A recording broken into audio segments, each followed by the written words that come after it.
इंदिरा गांधी नहर, वही नहर जिसे राजस्थान के रेगिस्तान की जीवन दायिनी के नाम से जाना जाता है।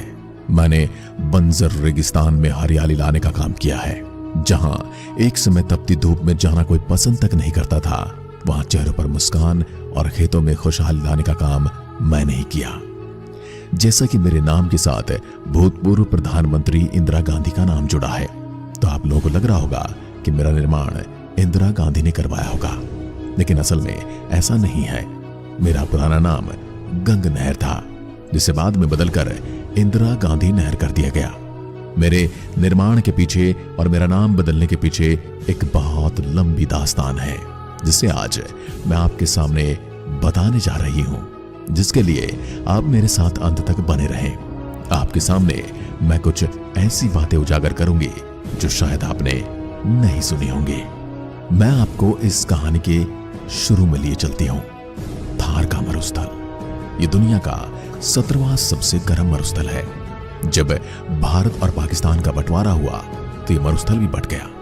पाकिस्तान में सिंध और पंजाब को मिला इस मरुस्थल का एक छोटा सा हिस्सा, लेकिन भारत को इसका एक बहुत बड़ा हिस्सा मिला, और उसमें भी 90% मिला राजस्थान को।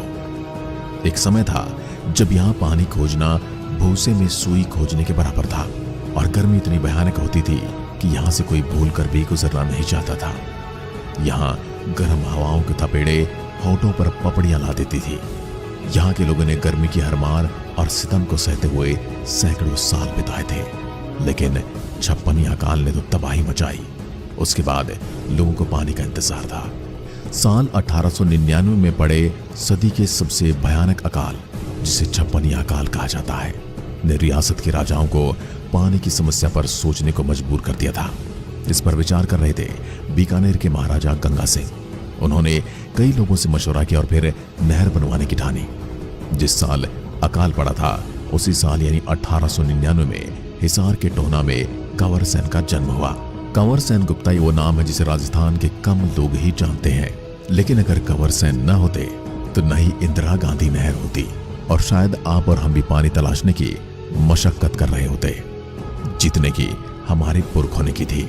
वो कहते हैं ना, प्रकृति अपने साथ आसानी से खिलवाड़ नहीं करने देती, तो फिर मरुस्थल कैसे करने देता।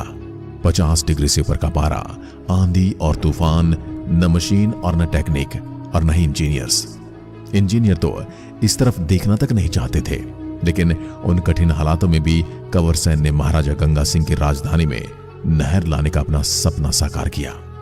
मेरे निर्माण में लाखों चुनौतियां आई, हजारों कठिनाई आई, और बहुत से लोगों ने अपनी जान तक गंवाई। मेरे निर्माण में किसने किया खून पसीना एक, और कैसे मरुस्थल के सीने को चीर कर एक 600 किलोमीटर लंबी नहर का निर्माण हुआ। आइए जानते हैं। राजस्थान के सबसे चर्चित रियासतों में से एक थी बीकानेर रियासत, जहां बीकानेर के राजा गंगा सिंह ने साल 1888 में गद्दी संभाली थी। वे खुले विचारों वाले और दूरदर्शी थे। साल 1899 में पड़े छप्पनिया अकाल से जनता की आहें उन्होंने खुद सुनी थी, इसलिए चाहते थे कि पंजाब का सतलुज नदी का पानी लाकर नहर के जरिए जैसलमेर तक लाया जा सके, ताकि इस पूरे इलाके की पानी की समस्या खत्म हो सके। इसके लिए उन्होंने गंग नहर बनवाई। गंग नहर ने बीकानेर की सूखी पड़ी जमीन पर पानी तो लाया, लेकिन लोग नहीं थे, तो लोगों को बसाने के लिए उन्होंने घरों का निर्माण करवाया और जमीनें दी, जिसे आज आप गंगा नगर के नाम से जानते हैं। और लोग बहुत सारे पंजाब से भी बुलाए गए थे। गंग नहर ने मानो बीकानेर की दशा बदल दी थी। क्रांतिकारी प्रयास के कारण उन्हें आधुनिक भारत का भगीरथ भी कहा गया है। लेकिन पानी की कमी सिर्फ बीकानेर में नहीं थी, बल्कि चूरू, नागौर, जैसलमेर समेत राजस्थान के कई जगहों में थी। महाराजा गंगा सिंह ने इस नहर को जैसलमेर तक ले जाने की कोशिश की, लेकिन पैसे की कमी के कारण उनका यह सपना पूरा न हो सका। लेकिन राजस्थान के भाग्य में तब तक शायद नहर का निर्माण लिखा जा चुका था। इसलिए महाराजा गंगा सिंह के दरबार में नए चिप इंजीनियर बने कंवर सेन गुप्ता। कंवर सेन ने उस जमाने में थॉमसन से इंजीनियरिंग की थी, जिसे आज IIT रुड़की भी कहा जाता है। वो जवान थे, डायनामिक थे, यानी कि खुले विचारों के थे। उनके विचार महाराजा गंगा सिंह से काफी मेल खाते थे। गंगा सिंह के कहने पर कंवर सेन ने पंजाब से लेकर राजस्थान तक एक ड्राफ्ट तैयार किया, जो इंदिरा गांधी नहर के लिए तैयार किया गया पहला ड्राफ्ट था।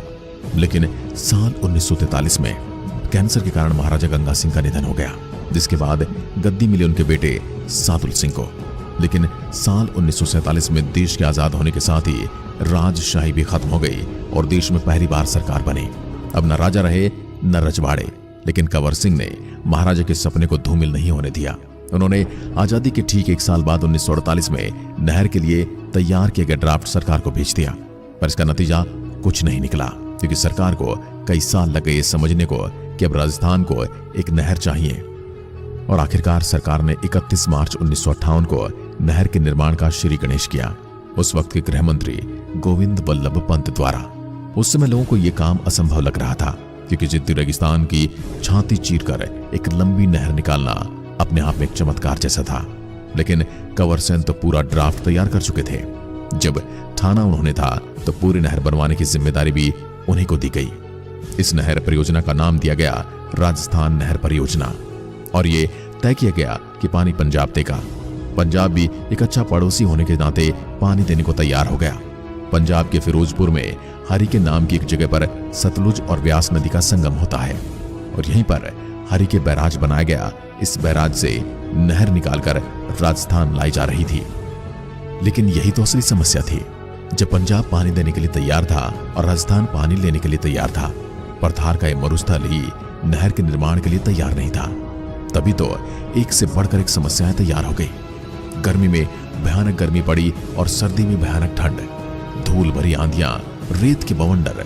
मौसम इतना खराब कि कोई भी इंजीनियर यहां काम करने के लिए तैयार ही नहीं होता था। उस वक्त ना ही कोई आधुनिक मशीनें थी, लेकिन कंवर सिंह और उनकी टीम तैयार थी। वो जानते थे कि इन हालातों में रेगिस्तान का जहाज ही काम आ सकता है। इसलिए ऊंटों को मिट्टी खोदने के काम में लाया गया। सबसे मेहनती कहे जाने वाले जानवर गधों ने ऊंटों का साथ दिया। हजारों मजदूरों को सैकड़ों जानवरों ने कई घाटों पर काम किया। इंजीनियर्स ने भी बिना थके कई घंटों तक काम किया। लेकिन भयानक गर्मी और आंधियों ने ऐसे हालात खराब कर दिए थे कि ये शब्दों में बयान नहीं किया जा सकता। मौसम की मार, गर्मी, आंधी से तंग आकर इंजीनियर्स काम छोड़कर बीच में ही जाने लगे।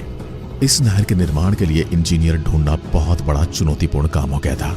इसलिए परियोजना के चीफ इंजीनियर अलग अलग पॉलिटेक्निकल और इंजीनियरिंग कॉलेज में जाकर इंजीनियर को योजना में काम करने के लिए आमंत्रित किया करते थे। कंवर सिंह और उनकी टीम ने यह तय किया था कि इस काम को जल्दी से जल्दी पूरा करना होगा। इसलिए युद्ध स्तर पर ऊंटों और गधों को काम में लगाया गया। मजदूरों की संख्या भी बढ़ा दी गई और काम की रफ्तार भी 2 गुना कर दी गई। कहा जाता है ऊंटों और गधों से मिलकर इतनी मिट्टी की खुदाई की और ढुलाई की गई कि उसमें पूरी धरती के चारों तरफ 20 फीट चौड़ी सड़क बनाई जा सकती थी। ये जानवर नहीं होते तो नहर न बन पाती, बिल्कुल भी संभव नहीं था। लेकिन कठिन मौसम में ढुलाई करते करते कितने ही ऊंटों और गधों ने दम तोड़ दिया। कई मजदूरों और इंजीनियरों ने अपनी जान गंवा दी, लेकिन काम को रोका नहीं गया। आखिरकार 4 साल की अथक मेहनत के बाद राजस्थान नहर में पानी आया। ये नहर के निर्माण का प्रथम चरण हुआ था, जिसमें पंजाब के हरिके से हनुमानगढ़ की मसीदा तक बनाया गया और इसे नाम दिया गया राजस्थान फीडर। यहां यह बात समझने को कि इंदिरा गांधी नहर 649 किलोमीटर की है, तो सोचिए ये नहर कितनी लंबी होगी। अब एक ही बार में इतनी बड़ी नहर बनाया जाना संभव नहीं था। इसलिए पहले राजस्थान फीडर बनाकर पानी लाया गया और फिर आगे जैसलमेर तक पहुंचाने के लिए मुख्य नहर बनाई गई। इसलिए इस नहर परियोजना में 2 नहरें शामिल हैं। पहली राजस्थान फीडर जो कि 204 किलोमीटर लंबी है और दूसरी 445 किलोमीटर लंबी मुख्य नहर। नहर की राजस्थान में एंट्री हो सके इसके लिए 204 किलोमीटर लंबी नहर बनाई गई, जिसका 170 किलोमीटर का हिस्सा तो पंजाब और हरियाणा में ही था। इसका 34 किलोमीटर का हिस्सा ही राजस्थान में आया था। लेकिन राजस्थान के लोगों को निराशा न हो इसलिए पहले चरण में ही मुख्य नहर को भी 189 किलोमीटर लंबा हिस्सा तैयार कर दिया गया था। 11 अक्टूबर 1961 को सर्वपल्ली राधाकृष्णन ने राजस्थान नहर का उद्घाटन किया और इस नहर में पहली बार पानी आया। नहर के पानी ने मरुभूमि की सूखी जमीन को ही नहीं बल्कि इंसानों के चेहरे पर भी हरियाली ला दी। अब लोगों को पीने और सिंचाई का पानी मिलने लगा। नहर के आते ही आसपास के इलाकों की रंगत बदलने लगी। सालों काम करने वाले इंजीनियर और मजदूरों के चेहरे पर संतोष था, तो वही जनता के चेहरे पर पानी आने की खुशी। अपनी टीम के साथ मिलकर कंवर सेन ने असंभव लगने वाले काम को संभव कर दिखाया था। वैसे तो इस नहर के निर्माण में कई घोटालों के भी आरोप लगे थे, लेकिन पानी आने की खुशी और नहर के फायदे के सामने उन्हें भुला दिया गया। लेकिन इंदिरा गांधी के प्रोजेक्ट को बनाकर हजारों मजदूरों, ऊंटों और गधों को, साथ ही कंवर सेन की टीम ने राजस्थान के भाग्य को बदल कर रख दिया। कंवर सेन को मरुस्थल का भगीरथ कहा गया और उन्हें पद्म भूषण से नवाजा गया। अब यहाँ सवाल ये भी आता है, इस पूरी नहर में कहीं पर भी इंदिरा गांधी का जिक्र तक नहीं आया। इस पूरी नहर को बनाने में मेहनत तो कंवर सेन, उनकी टीम और ऊंटों और गधों ने की और बहुत सारे स्थानीय लोगों ने की। इस नहर का नाम इंदिरा गांधी नहर क्यों रखा गया? अभी तक तो यह नहर हनुमानगढ़ तक ही आई थी, तो यह जैसलमेर तक कैसे पहुंचाई? आइए जानते हैं अब आगे की कहानी। जैसलमेर तक नहर पहुंचाने के लिए हनुमानगढ़ के मसीतावली हेड से लेकर जैसलमेर के मोहनगढ़ तक नहर का दूसरा हिस्सा बनाना शुरू कर दिया गया। यह हिस्सा कुल 445 किलोमीटर लंबा था और यह हिस्सा बनाते समय इंजीनियर को यह भी समझ में आ गया था कि राजस्थान का मरुस्थल सीधा सपाट नहीं है, बल्कि एक ढलान की तरह है। अब इंजीनियर के सामने सबसे बड़ी चुनौती थी कि ऊंचे तक पानी कैसे पहुंचाया जाए। तो इसके लिए इंजीनियर ने लिफ्ट नहर के जरिए पानी पहुंचाया। आज इस नहर के बगैर राजस्थान के रेगिस्तानी जिलों की कल्पना भी नहीं की जा सकती। इस नहर ने ऐसे क्षेत्र में पानी पहुंचा दिया जहां पहले साल में महज 10 इंच बारिश ही मुश्किल से होती थी। अब रेगिस्तान में एक तरफ हरियाली लहरा रही थी। जो रेगिस्तान कभी रेत के बवंडर उगला करता था, आज वो हरे भरी हरियाली भरे पौधे उगल रहा था। नहर के आगमन के पश्चात रेगिस्तानी क्षेत्र पूरी तरह से बदल गया। नहरी क्षेत्र की आबादी तेजी से बढ़ी, कई गांव व कस्बे विकसित हो गए, नई मंडियां खुल गई, कृषि आधारित उद्योग स्थापित हो गए। महज पशुपालन पर आश्रित रेगिस्तानी क्षेत्र के लोगों के समक्ष रोजगार के द्वार खुल गए। इस क्षेत्र का परिदृश्य पूरी तरह से बदला हुआ नजर आ रहा है। राजस्थान के लिए जीवन रेखा बन चुकी मैं वास्तव में अपने आकार व लंबाई के कारण एक नदी के समान हूँ। मैं पंजाब के फिरोजपुर के निकट सतलुज व व्यास नदी के संगम पर बने हरि के बैराज से शुरू होती हूँ। देश की सबसे लंबी ये नहर 649 किलोमीटर लंबी है, जिसमें से पंजाब से राजस्थान तक 204 किलोमीटर फीडर नहर, वहीं 445 किलोमीटर मुख्य नहर है। राजस्थान की सीमा पर इस नहर की गहराई 21 फीट व तल की चौड़ाई 134 फीट है। वह सतह 218 फीट चौड़ी है।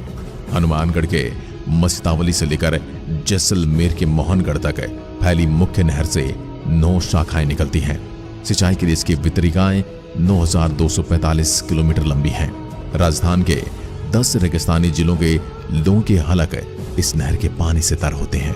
इसके अलावा कई बिजली परियोजनाओं के लिए भी पानी यही नहर उपलब्ध कराती है। नहरी क्षेत्र में 37 लाख टन कृषि उत्पाद होने के आसार हैं।